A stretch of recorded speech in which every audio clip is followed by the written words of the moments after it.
Сәлеметсіздер ме? Мен Арғынбаева Ақбота Ғалымжанқызы, Алматы мемлекеттік бизнес колледжі өндірістік оқыту шебері.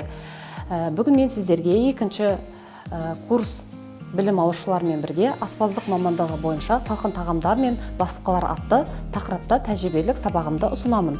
Бүгінгі біздің сабағымыздың мақсаты көкөністер мен ірімшіктерден орама дайындаудың техникасы мен әдістері. Сабағымызды бүгін бастасақ, құрметті студенттер, ең бірінші сабағымызды бастамас бұрын алдыңғы өткен сабағымыздың үй жұмысын қайталап өтсек. Бір-екі сұрақ қойсам, алдыңғы сабағымызда біз салқын тағамдар мен басқаларды өткенбіз. Салқын тағамдар мен басқалардың айырмашылығын атап өтсеңіз. Салқын тағамдар мен басқалардың негізгі айырмашылығы жоқ, себебі басқалар таңғы және түскі кешкі астарда негізгі мәзірде болады. Толықтыра кетсем, салқын тағамдар мен басқалар тәбетті ашу үшін ыстық тағамның алдында ұсынылады.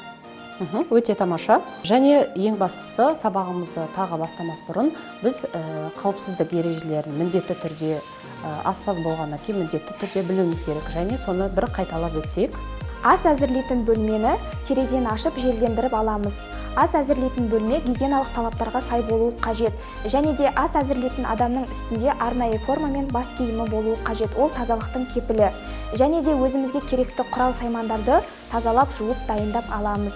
Жақсы, рахмет. Алдыңғы тақырыпта біз салқын тағамдар мен басқаларды өткен болатынбыз. Сол тақырыбымызды бүгін кеңінен талқылап көрсек. Салқын тағамдарға бізде орамалар жатады. Біз ораманың 3 түрін жасайтын боламыз. Бүгін шпинаттан орама, қызылшадан орама және үшіншісі ірімшіктен орама. Ораманың бүгін 3 түрін жасап сіздерге көрсетемін. Осы азық-түліктер біздің орамаға бүгін қолданыламыз. Және осы азық-түліктердің құрамында қандай дәрумендер бар және адам ағзасына қандай пайдасы бар екенін сабақты толықтырып айта өтсеңіздер. Мен шпинат және де аскөк жайлы айта кететін болсам, шпинат көптеген дәрумендерге бай, яғни оның құрамында А, С және де Д дәрумендері бар. Сонымен қатар көміртектер, минералды тұздар және де майлармен қамтамасыз етілген.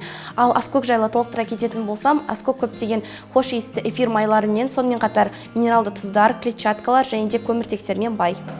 Ірімшіктің құрамында В12 дәрумені кездеседі, яғни ол адам организміндегі энергиясын толтырып, жүрек тамыр ауруларының алдын алады.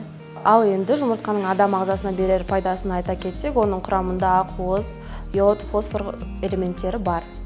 Ал енді қызылша жайлы айта өтсек, маған анам бала кезінде қызылшаны көп беретін, себебі оның құрамында А және де В дәрумендері бар. Сонымен қатар қызылша адамның қаны азайғанда көбеюіне көмектеседі, сонымен және де адамның бауырына әсері көп. Мен бала кезімнен қызылбалықты өте қатты жақсы көремін, себебі қызылбалықтың пайдасы өте көп. Пайдасынан келетін болсақ, оның көздің көру қабілетін арттырады және де қан құю функциясын реттейді. Тауық етінде адам ағзасына керекті дәрумендер өте көп. Олардың ішінде А, Б және Е дәрумендері бар. Олар көзге және иммундық жүйеге жақсы әсер етеді. Сонымен қатар тауық еті диеталық өнім.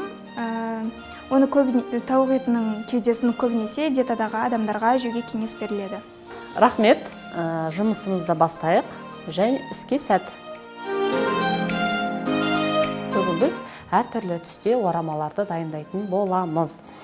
Жұмысты бастау барысында сіздер өздеріңіз осы ораманы өздеріңіз дайындайтын боласыздар. Болашақта аспаздық мамандығы бойынша біліктіліктеріңізді арттыру бойынша біз бүгінгі жұмысымызды бастаймыз. Бүгінгі жұмысымызды бастау барысында барлығымыз жұмысты бөліп алсақ.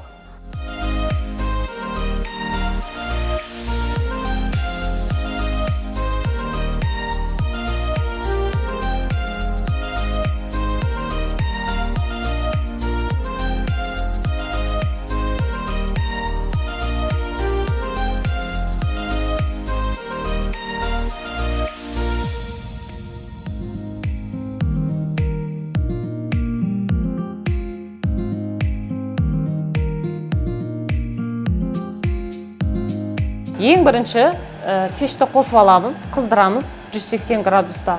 Сол уақыт аралығында біз ірімшіктен жасалған рулетті дайындадық.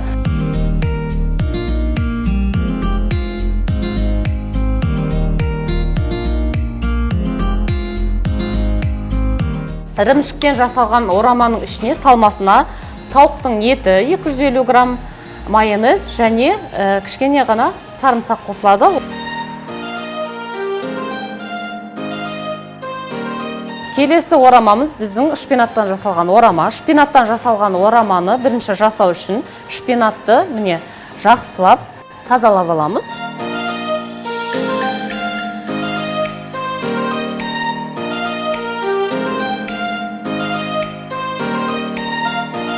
Міне шпинатпен 3 жұмыртқаны араластырып алдық.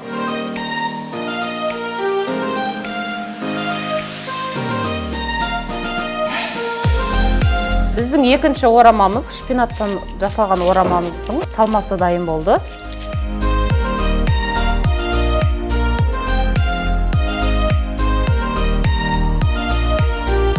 Біздің үшінші орамамыз қызылшадан жасалған орама.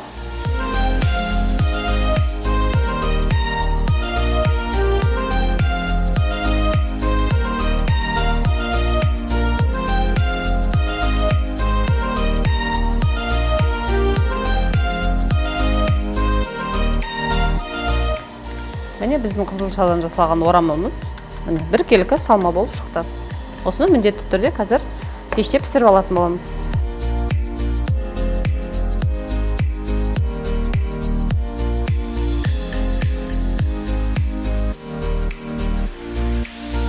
Пешіміз 180 градуста 5-10 минут қызды. Бірден ашуға болмайды, себебі көз жанарына қатты әсер етеді.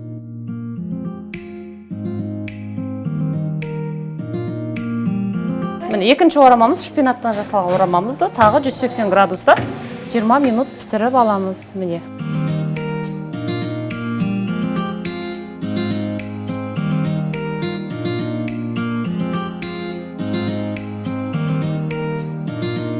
Ірімшіктен жасалған орамамыздың ішіне салмасын саламыз.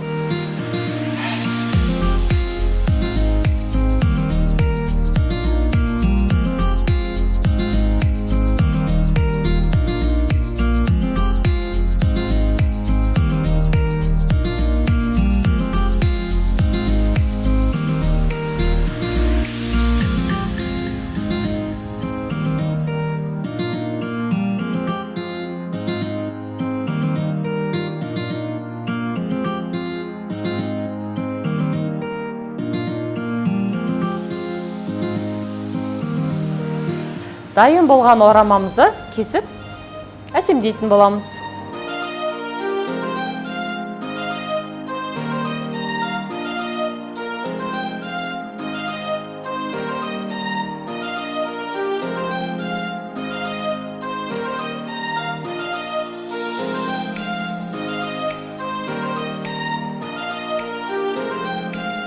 Ас дәмді болсын.